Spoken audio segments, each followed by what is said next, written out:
உலக ஜனங்களுக்கு எனது பணிவான வணக்கம். கடவுள் யார்? உலக ஜனங்களுக்கெல்லாம் உள்ள ஒரே கடவுள் யார்? இந்துக்கள் வணங்குகிற தெய்வமே ஆண்டவரே, அவர்தான் கடவுள். இஸ்லாமியர் வணங்குகிற இறைவா அல்லாஹ், அவர்தான் கடவுள். கிறிஸ்தவ வணங்குகிற யெகோவா என்னும் நாமம் கொண்ட தேவனாய கர்த்தரே, இயேசு கிறிஸ்து மேலே பார்த்து கூப்பிட பிதாவாகிய தேவனாய கர்த்தரே, அவர்தான் கடவுள். அந்த கடவுள் தான் 2008 முதல் என்னோடு கூட இருந்து தன் ஆவியால் என்னை அபிஷேகப்படுத்தி என்னோடு கூட இருந்து தரிசனம் கூறி வருகிறார். பல விஷயங்கள் என் குடும்பத்தை பற்றி கூறியிருக்கிறார். ஆசீர்வாதங்களை பற்றி, மூன்றாம் வளர்ப்பை பற்றி, அமெரிக்க அதிபரை பற்றி, தமிழ்நாட்டு அரசியல்வாதிகளை பற்றி, நம் கொரோனாஸ் பற்றி இன்னைக்கு எவ்வளவோ நிகழ்வுகளை கூறியிருக்கிறார். அவைகளை எல்லாமே மாமனிதன் இம்மாற்றல் யூடியூப் சேனலில் பல பிளேலிஸ்டில் பல எபிசோடு ஒளிபரப்பியிருக்கிறேன். அனைத்தையும் டிஸ்கிரிப்ஷன் கொடுக்குறேன், பாருங்கள். மேலும் அரசியல்வாதிகள், உலக அரசியல்வாதிகள், இந்திய அரசியல்வாதிகள், தமிழ்நாடு அரசியல்வாதிகள் குறித்து என் தேவனாய கர்த்தர் கடவுள் இல்லைன்னா பல தீர்க்கதரிசனங்கள் கூறியிருக்கிறார். அவைகள் எல்லாமே மாமனிதன் இன்மாற்றல் யூடியூப் சேனலில் பல எபிசோடுகள் ஒளிபரப்பியிருக்கிறேன். அவைகளை கிறுக்கு நட்டவர்கள் கொடுக்கிறேன், பாருங்கள். வரிசை எண், episode number, date, heading 1, episode number 5, 25/7/2021, கடவுள் நடத்தும் தமிழக அரசியல் விளையாட்டு. எபிசோட் 45, 1/7/2023, அரசியல்வாதிகளுக்கு ஓர் எச்சரிக்கை, அரசியல் விளையாட்டில் கடவுள். எபிசோட் 60, 17/2/2024, அரசியல்வாதிகளுக்கு விரோதமாகவே கடவுள். எபிசோட் 69, 29/4/2024, அரசியல்வாதிகளுக்கு கடவுளின் எச்சரிக்கை, கடவுளின் தீர்க்க தரிசனங்கள். எபிசோட் 73, 7/5/2024, அரசியல் லாபம், அரசியல்வாதிகளுக்கு முடிவு கோருகிறது, கடவுளின் தீர்க்க தரிசனங்கள். இவை எல்லாமே அட்டவணையாக கொடுத்திருக்கிறேன், அவையெல்லாம் பாருங்கள்.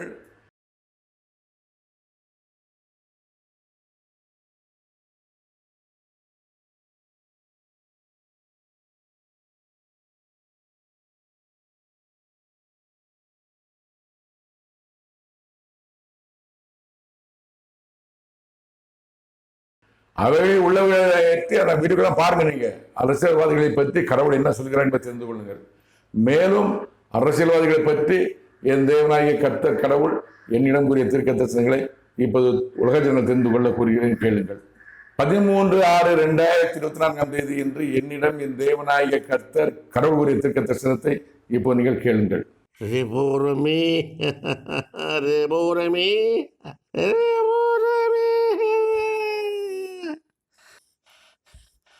அரசியல்வாதிகளுக்கு விரோதமாகவே நான் என் கரத்தை நீட்டி இருக்கிறேன்.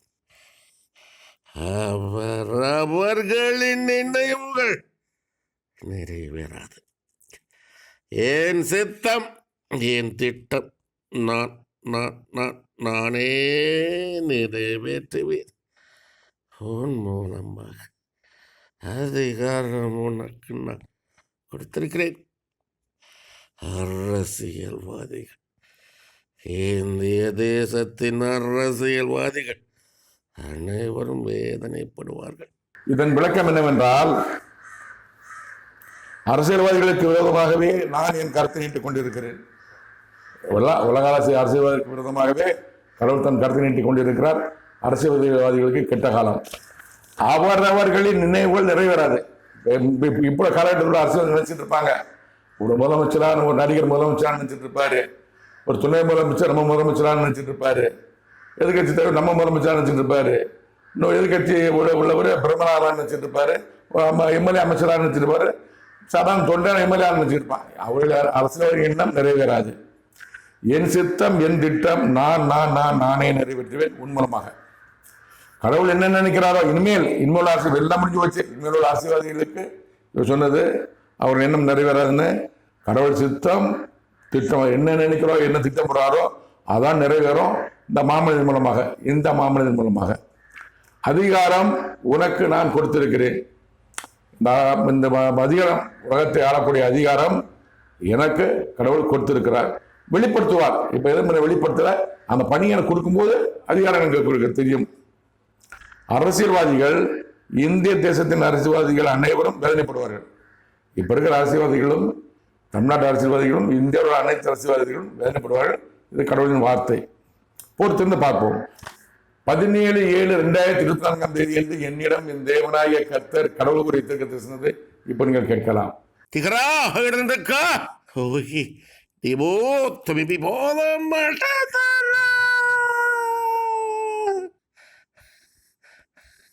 உதயநிதி ஸ்டாலின் தான் தோன்றித்தனமாகவே இத்தேசத்தின் ஜனங்களுக்கு விரோதமாகவே செயல்பட்டு கொண்டிருக்கிறான். அவன் செயல்பாடு அவனுக்கு முடிவுக்கு வருகிறது. மரணம் முடிக்கும். அவன் செயல்பாடுகளை மரணம் முடிக்கும். மரணம் அவனுக்கு கொடுக்கப்பட்டு விட்டது. அவன் ஆவி அவனை விட்டு வெளியேறும் வெளியேறும் வெளியேறும். அவன் தாய், தந்தை, சகோதரி, சகோதரியின் கணவன், ஊற்றார், உறவினர்கள், அமைச்சர்கள், அவனது அரசியல்வாதிகள் அனைவருக்கும் விரோதமாகவே நான் என் கரத்தை நீட்டுக் கொண்டிருக்கிறேன். வேதனைப்படுவார்கள். அவர்கள் அனைவரும் வேதனைப்படுவார்கள். இதன் விளக்கம் என்னவென்றால், உதயநிதி ஸ்டாலின் தான் தோன்றித்தனமாகவே இத்தேசத்தின் ஜனங்களுக்கு விரோதமாக செயல்பட்டுக் கொண்டிருக்கிறான். கடவுள் வார்த்தை என் வார்த்தை அல்ல. நான் அரசியல்வாதி அல்ல, அரசியல் பேச மாட்டேன். உதயநிதி ஸ்டாலின் தான் தோன்றித்தனமான தான் வச்சுதான் சட்டம், யாருக்கும் பயப்பட கிடையாது. நான் என்ன நினைக்கிறேன் அதான் இப்படிதான் கடவுள் வார்த்தை. தமிழக மக்களுக்கு விரோதமாகவே செயல்பட்டு கொண்டு இருக்கிறார். செய்கிறாரா இல்லைன்னு உங்களுக்கு தெரியும், எனக்கு தெரியாது, உங்களுக்கு தெரியும். அவன் செயல்பாடு அவனுக்கு முடிவு வரும். அவர் செய்கிற செயல்பாடுகள் அனைத்துமே இவர் என்னென்ன செய்கிறாங்கிறது நமக்கு தெரியாது, கடவுள் தெரியும். கடவுள் சொன்ன வார்த்தை அவன் செயல்பாடு அவனுக்கு முடிவு வரும், முடிவுக்கு வரப்போகிறது. மரணம் முடிக்கும் அவன் செயல்பாடுகளை மரணம் முடிக்கும். மரணம் முடிக்கும்னா அவர் இந்த செஞ்சு கொண்டிருக்கிற என்ன செய்ய தெரியாது. நான் விரும்புகிற ஆசிரியர் சொல்ல அவர் செய்யக்கூடிய நல்ல செயலோ கெட்ட செயலோ கெட்ட செயல்கள் அனைத்துமே முடிவுக்கு வரும் மரணத்தின் மூலமாக. அதாவது அவருக்கு மரணம் கொடுக்கப்படும். மரணம் அவனுக்கு கொடுக்கப்பட்டு விட்டது. பரமண்டலத்திலிருந்து உதயநிதி ஸ்டாலினுக்கு மரணம் கொடுக்கப்பட்டு விட்டது. எப்போது அவர் ஆவி அவர் விட்டு விலகும் என்பது கடவுள் தான் தெரியும். அப்படின்னு சொல்லிட்டாரு. அவன் ஆவி அவனை விட்டு வெளியேறும் வெளியேறும் வெளியேறும். மரணம் கொடுத்தாச்சு, உத்தர கையில் போட்டாச்சு. இந்த செயல்படுத்துறது எப்போதுங்கிறது கடவுள் தான் தெரியும். அவன் ஆவி அவனை விட்டு வெளியேறும் வெளியேறும் வெளியேறும் விரைவில் வெளியேறும். கூடிய விரைவில் உதயநிதி ஸ்டாலினுக்கு மரணத்திலிருந்து காப்பாற்ற முயற்சி செய்யுங்கள். துக்காசேன அவர்களை ஏற்கனவே பல வீடியோ போட்டேன், பாருங்கள். என்னால் இதை உதவி செய்ய முடிய வேண்டும் என்றால் சொல்லுங்கள், நான் வருகிறேன், அழைத்தால் நான் உதவி செய்கிறேன். அவன் தாய் துர்காசேலின், தந்தை முகாசேலின், சகோதரி செந்தாமரை, சகோதரியின் கணவர் சபரீசன், உற்றார் கூட இருக்கிறவங்க, உறவினர்கள், சொந்தக்காரங்க, பொண்ணு கொடுத்தது பொண்ணு எடுத்தது சொந்தக்காரங்க, அமைச்சர்கள், அவங்க கூட இருக்கிற அமைச்சர்கள், அவனது அரசியல்வாதிகள், டிஎம்கே அரசியல்வாதிகள் அனைவருக்கும் விரோதமாகவே நான் என் கருத்தை நீட்டுக் கொண்டிருக்கிறேன். ஒரு அனைவருக்கும் விரோதமாகவே கடவுள் கருத்தை நீட்டிக் கொண்டிருக்கிற ஒரு கெட்ட காலம். சொன்னது 17/2004 கெட்ட காலம் தெரிஞ்சிருப்பீங்க. நீங்கள் எத்தனை அமைச்சர்கள் மேல் வழக்கு தொடரப்பட்டிருக்கு, தொடர ஆரம்பித்திருக்காங்க என்பது தெரியும். கெட்ட காலம். வேதனைப்படுவார்கள். அவர்கள் அனைவரும் வேதனைப்படுவார்கள். இப்போ சொன்ன அனைவரும் உதயநிதி ஸ்டாலின் சொந்தக்காரங்க, அப்புறம் அரசியல்வாதி, அமைச்சர் அனைவரும் வேதனைப்படுவார்கள். இது கடவுள் வார்த்தை, என் வார்த்தை அல்ல, கடவுள் வார்த்தை. பொறுத்திருந்து பார்ப்போம். 27/10/2024 என்று என்னிடம் என் தேவனாகிய கர்த்தர் கடவுள் குறித்திருக்கிற தரிசனத்தை இப்போ நீங்கள் கேளுங்கள்.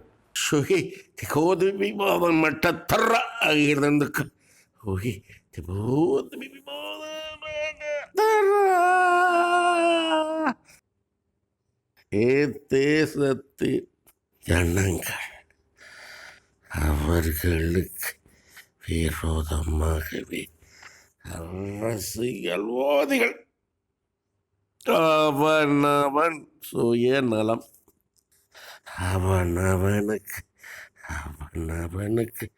அவனவனுக்கு மகிமை உண்டாகவே அவனவன் அரசியலிலே ஈடுபட நினைக்கிறான்.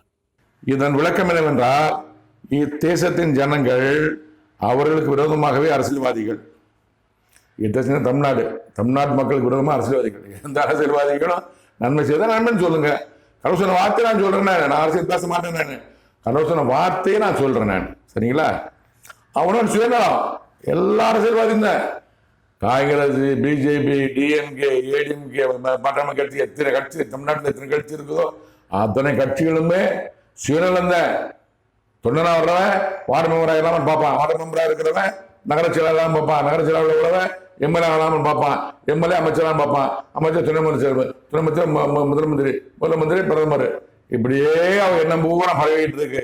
எல்லாம் சுயநலம் தான். நாட்டு மக்களுக்காக நன்மை செய்யறதுல யாருக்குமே கிடையாது, எந்த அரசியலும் கிடையாது. இது நான் சொன்ன வார்த்தை இல்லை, கடவுள் சொன்ன வார்த்தை.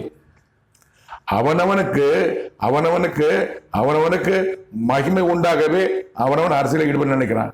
எல்லாம் புகழ் வரணும். அரசியல்வாதினா உடனே வெள்ளச்சட்டை போட்டுக்கிட்டு, அப்படி பெரிய வாட்ச் கட்டிட்டு, செயினை போட்டுக்கிட்டு, பிரசிடென்ட் போட்டுக்கிட்டு, கெத்த ஒரு சிஸ்டம் கையில் வச்சுக்கிட்டு, அப்படியே ஜம்முன்னு வரணும், புகழ் எல்லாம் பார்க்கணும், அன்னை வர 2 வாரம் பார்க்கணும், புகழணுங்கிறது அவனவனுக்கு மகிமை உண்டாகத்தான். மக்களுக்கு நன்மை செய்யணுமே. ஒரு கிழிஞ்ச பேண்ட் ஷர்ட் போட்டாது மக்களுக்கு நன்மை செய்யணுமே. ஒரு கதராடை போட்டால் நன்மை செய்யணுமே. கிழிஞ்ச சட்டமே துண்டை போட்டால் நன்மை செய்யுங்கிற என்ன யாருமே கிடையாது. இப்போ அரசியல் அனைவருமே நம்ம பெருமையா இருக்கணும். அதுக்காகத்தான் வர்றாங்க. இது எனது வார்த்தை அல்ல, கடவுளின் வார்த்தை. 21/2/2025 என்று என்னிடம் என் தேவனாகிய கர்த்தர் கடவுள் குறித்த தரிசனத்தை இப்போ நீங்கள் கேட்கலாம்.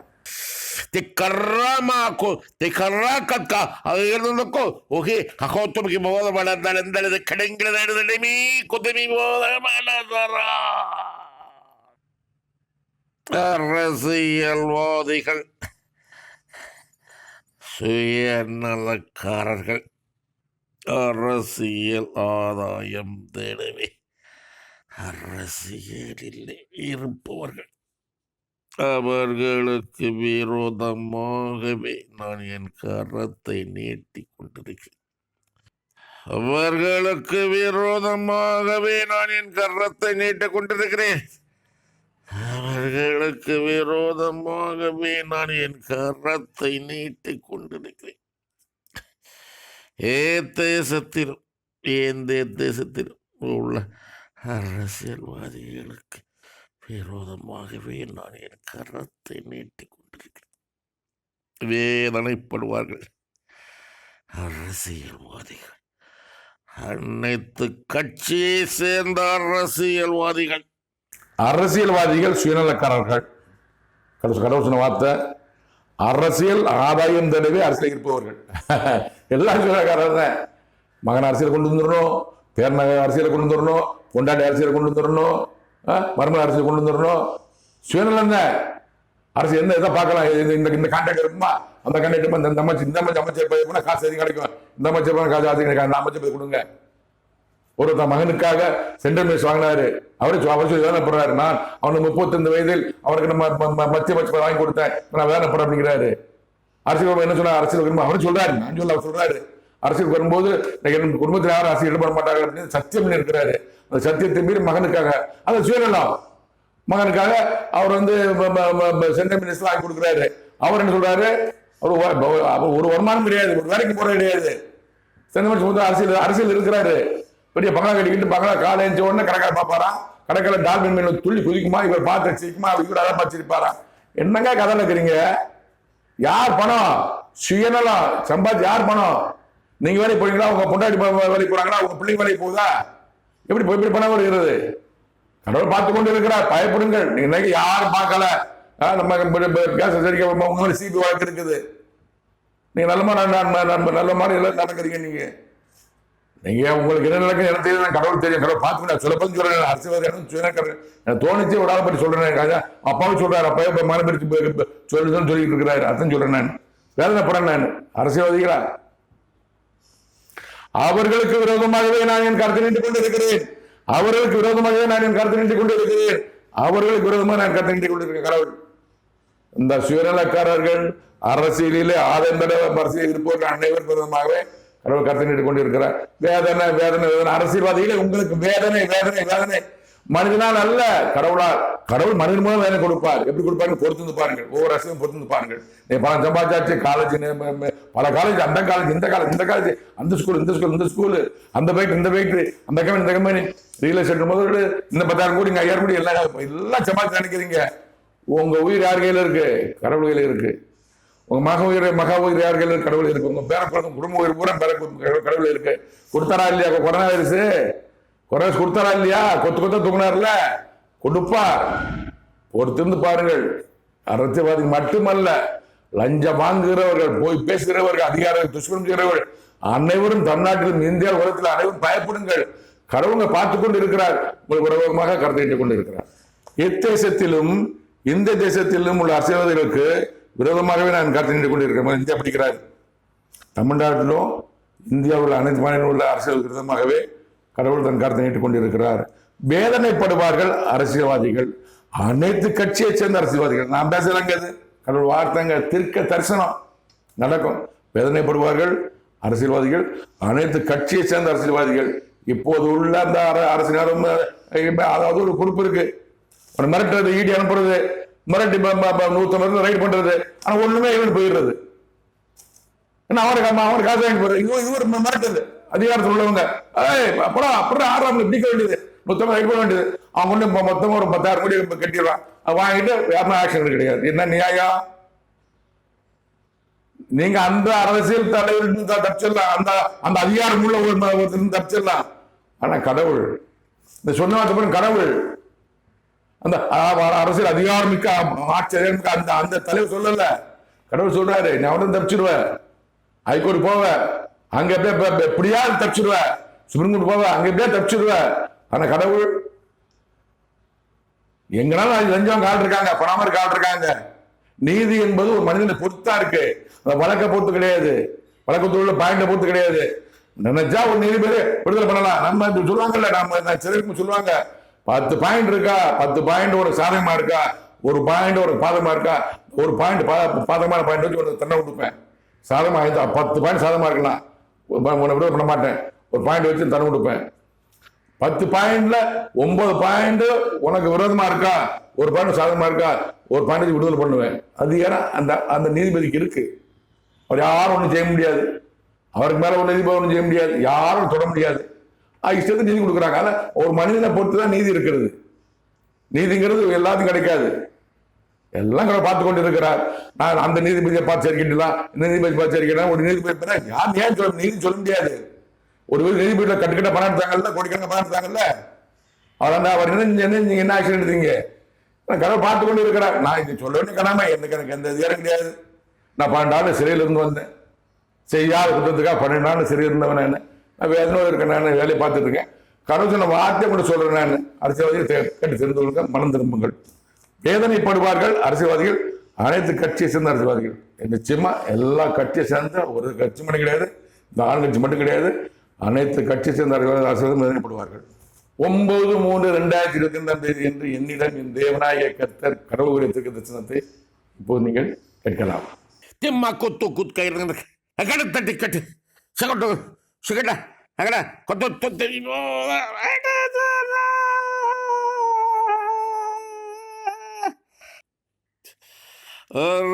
அரசியல்வாதிகள் உலக நாடுகளெங்கும் உள்ள அரசியல்வாதிகளுக்கு விரோதமாகவே நான் உன்னை பயன்படுத்துவேன்.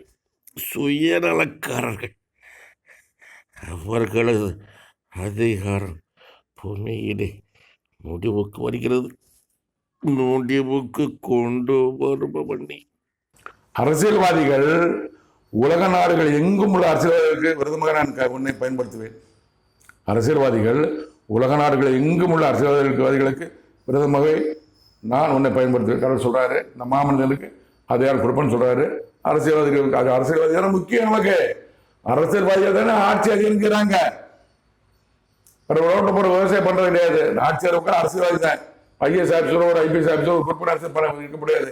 அரசியல்வாதி அதிகாரம் ஆட்சியர் முதலமைச்சர் இருக்காங்க, பிரைம் மினிஸ்டர் இருக்காங்க, அமெரிக்க அதிபர் இருக்காங்க, ரஷ்ய அதிபர் இருக்காங்க. அரசியல்வாதி தான். சுயநலக்காரர்கள் அரசியல்வாதிகள் அனைவரும் சுயநலக்காரர்கள். அவர்கள் அதிகாரம் பூமி முடிவு பெறுகிறது. அரசியல்வாதிகளின் அதிகாரம் பூமி முடிவு பெறுகிறது. கடவுள் வார்த்தை கூடவே பார்ப்பீர்கள். அரசியலில் யாரும் ஆதாயம் தர முடியாது, அரசியலும் அடைய முடியாது, சம்பாதிக்க முடியாது. சம்பாதித்து போனா நாட்டு மக்களுக்கு கொடுத்துட்டு நீங்க வீட்டுக்கு போகணும், இல்லை சிலைக்கு போகணும். இது கடவுள் வார்த்தை. பொறுத்து வந்து பாருங்கள். அவர்கள் அதிகாரம் பூமியிலே முடிவு பெறுகிறது.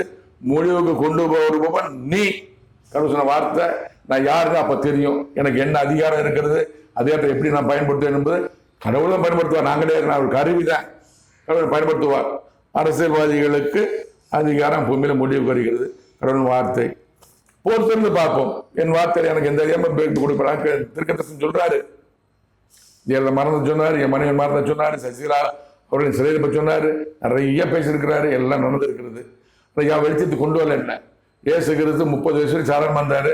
30 to 30 ஒரு 3 வருஷம் அவர் இறைப்பை செஞ்சாரு. அவர் இறந்த பிறகு தான் இயேசுவா ஏசப்பா ஏசப்பா ஏசப்பா எல்லாம் கூப்பிடுறாங்க.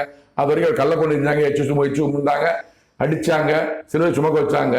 செத்த பிறகு தான் புகழ் பெற்றாரு. எனக்கு அதிகாரம் கொடுத்துருக்காரு. கடவுள் அதிகாரம் கொடுத்துருக்கிறார்.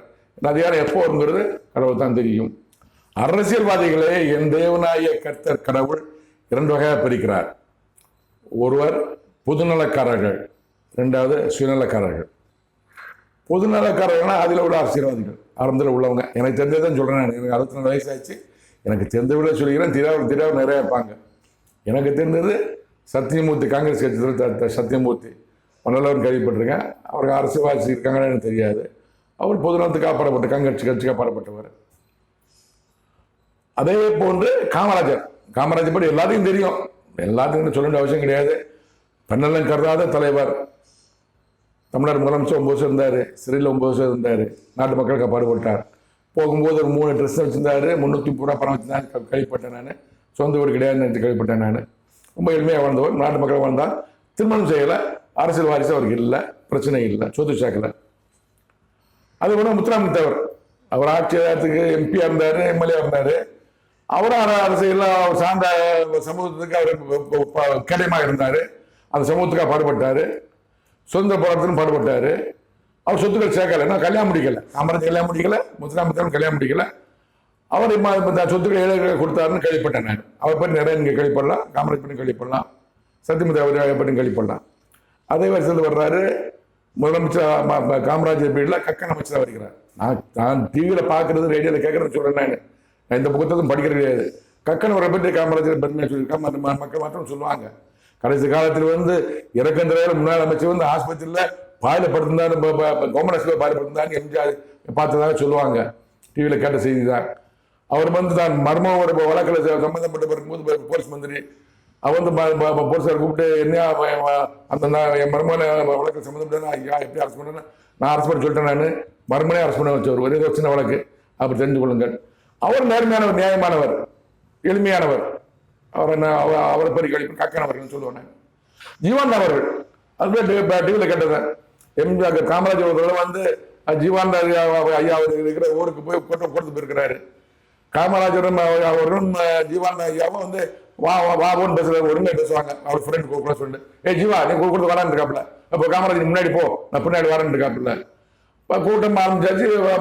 ஜீவானந்த ஐயா வரலான்னு காத்திருக்க வரல.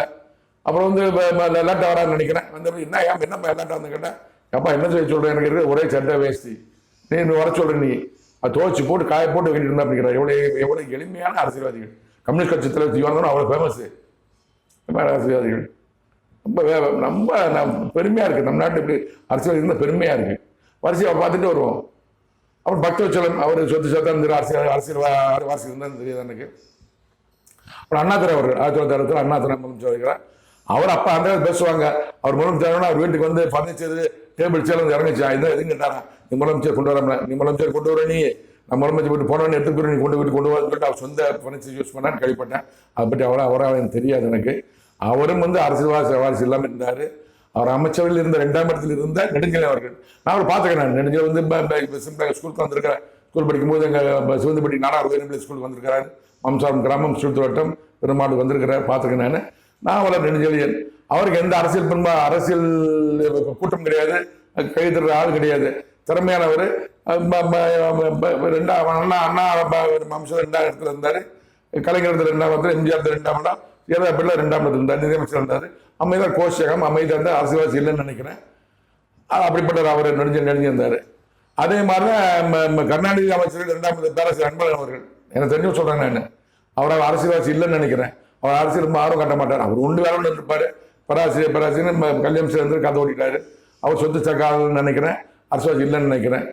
ஆனால் வந்தார் கலைஞர் கருணாநிதி வந்தார். உள்ளதான் சொல்றேன் நான் எல்லாம் கைப்பட சொல்றேன். நான் போய் சொல்ல, கலைஞர் கருணாநிதி வந்தார்கள் அவர்கள் அரசியல் வாரிசு ஆரம்பித்து விட்டார். அதுக்கு முன்னாடியே நேரு அங்கே சொல்லிடுறேன், செந்தகமணி சொல்லிடுறேன், நேரு இருந்தாரு. நேரு மக இந்திரா காந்தி சஞ்சய் காந்தி ஆட்டம் போட்டாரு. கடவுள் பிளேன்லேருந்து கடவுள் இறந்தாரு. ராஜீவ் காந்தி கொடூர மரணம், அப்புறம் சோனியா காந்தி, இப்ப ராகுல் காந்தி, இவங்க அரசியல் வாரிசு அப்படியே வந்துகிட்டு இருக்கு. அவர் சென்ட்ரல்ல தமிழ்நாட்டில் அரசியல் ஆரம்பிச்சது கலைஞர் கருணாநிதி அவர்கள். தெரிஞ்ச சொல்றேன் நான், யார் குற்றம் சொல்றேன், நான் உள்ளதை சொல்றேன். நான் மனைவி துணைவி 2 முதன்மை இறந்து வச்சுக்கோங்களேன். மதுரைக்கு ஒருத்தர் அனுப்பினாரு, அங்க நீ பாத்துக்கோ அவர் அனுப்பிவிட்டாரு. கோயம்புத்தூர் அனுப்பினாரு, நீ பாத்துக்கோ அனுப்பினாரு. பெங்களூருக்கு மகன் அனுப்பினாரு, சென்னையில் மகன் வச்சு கொண்டாரு. அவர் தமிழ்நாட்டை கட்டி ஆழ்ந்தார், அரசியல் வாரிசு. அவருக்கு முன்பாக மகன் மு க ஸ்டாலின், அவருக்கு முன்பாக உதயநிதி ஸ்டாலின், அவர் ஸ்டாலின் அரசியல் வாரிசு. அவர் ஆரம்பத்தில் எவ்வளவு சொத்து வைத்திருந்தார், ஆரம்பத்தில் கதைவசம் எழுதி கொண்டிருக்கும் போது, அரசியல் வந்த போது முதலில் எம்எல்ஏ வந்த போது எவ்வளவு சொத்து வைத்திருந்தார், இப்பொழுது எவ்வளவு சொத்து இருக்கு எனக்கு தெரியாது, கடவுளுக்கு தெரியும். மக்களுக்கு தெரியுமா தெரியாது, எனக்கு தெரியாது, கடவுளுக்கு தெரியும். அவர் பின்பாக வந்தவர் எம்ஜி ராமச்சந்திரன், 10 ஆண்டு ஆட்சி செய்தார். எம்ஜிஆர் நடிகராக சொத்தை சேர்த்தார். அவர் அரசியல் வாரிசு. அவருடைய உறவினர்களை யாரும் அரசியல் ஈடுபட அனுமதிக்கவில்லை. அவர் சொத்து சேர்த்தா தெரியல, அதிகமாக தெரியல. தோட்டம் ராம தோட்டம் எம்ஜிஆர் சம்பாதிச்சு லட்சக்கணக்கான பணம் வச்சிருந்தாரு.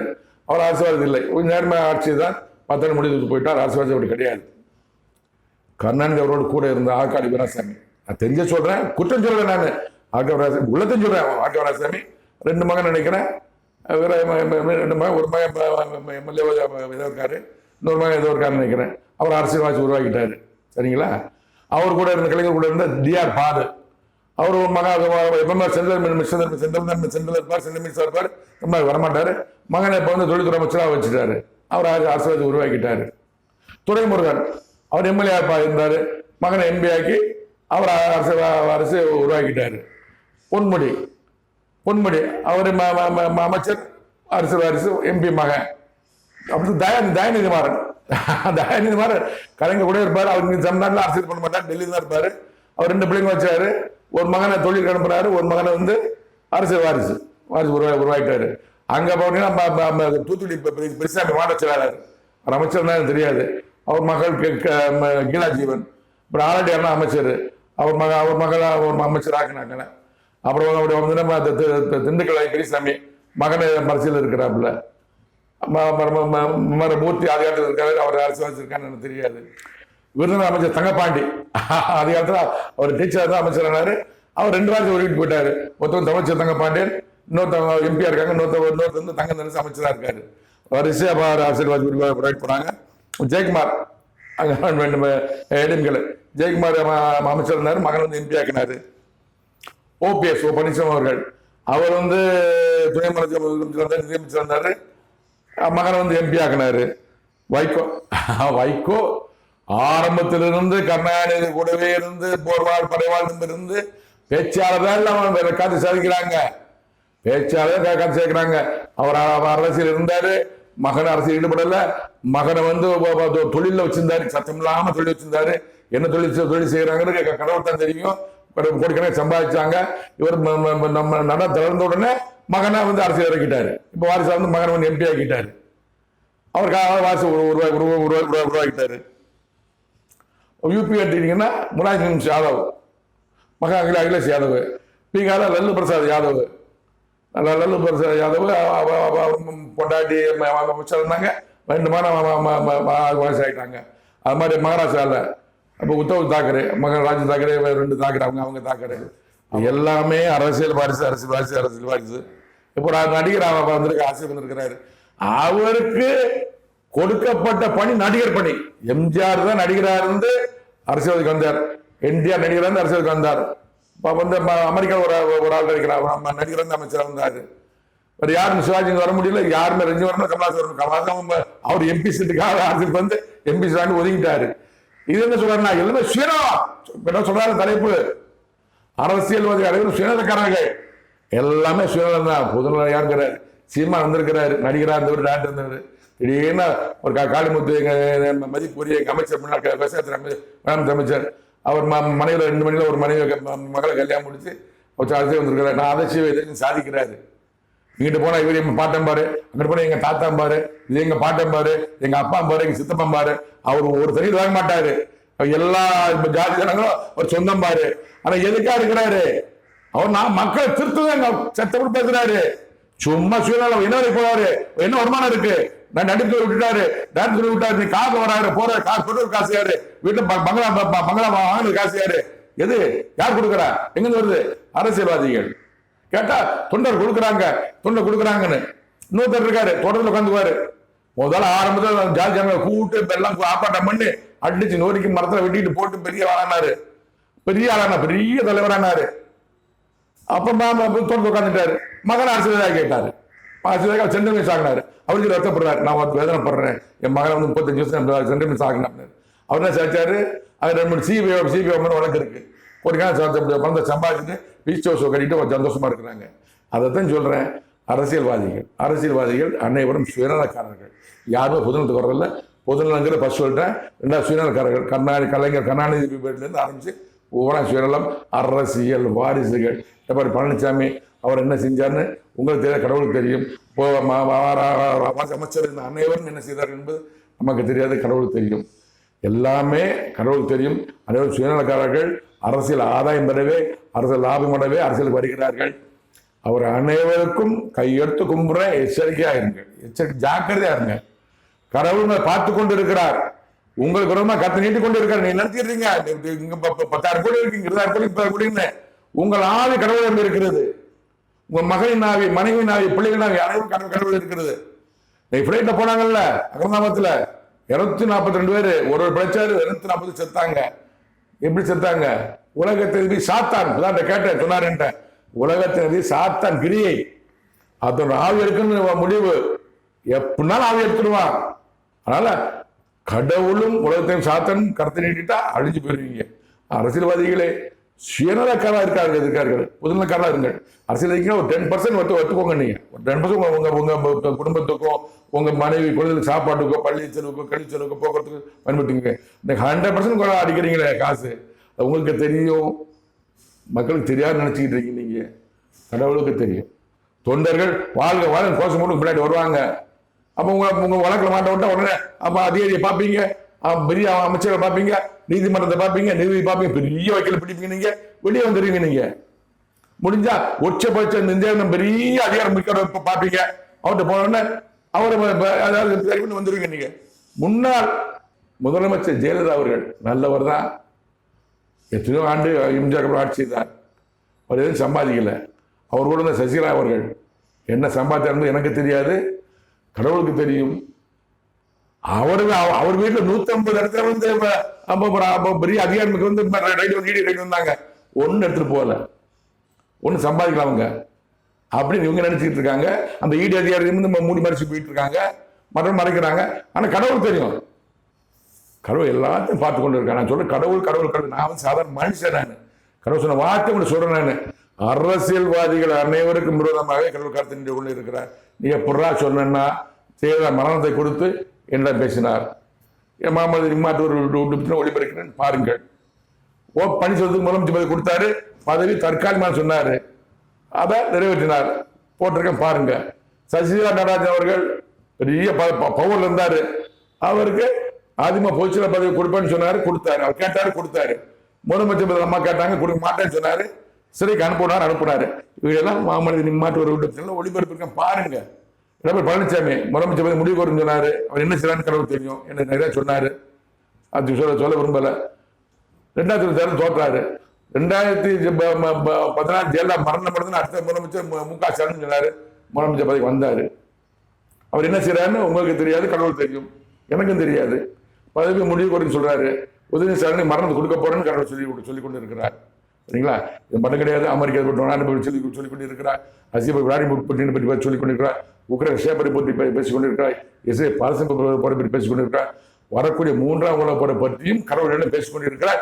இவைகள் அனைத்தையுமே மாமனிதன் இம்மாற்றருடன் யூடியூப் சேனலில் பல எபிசோட் ஒளிந்திருக்கிறேன் பாருங்கள்.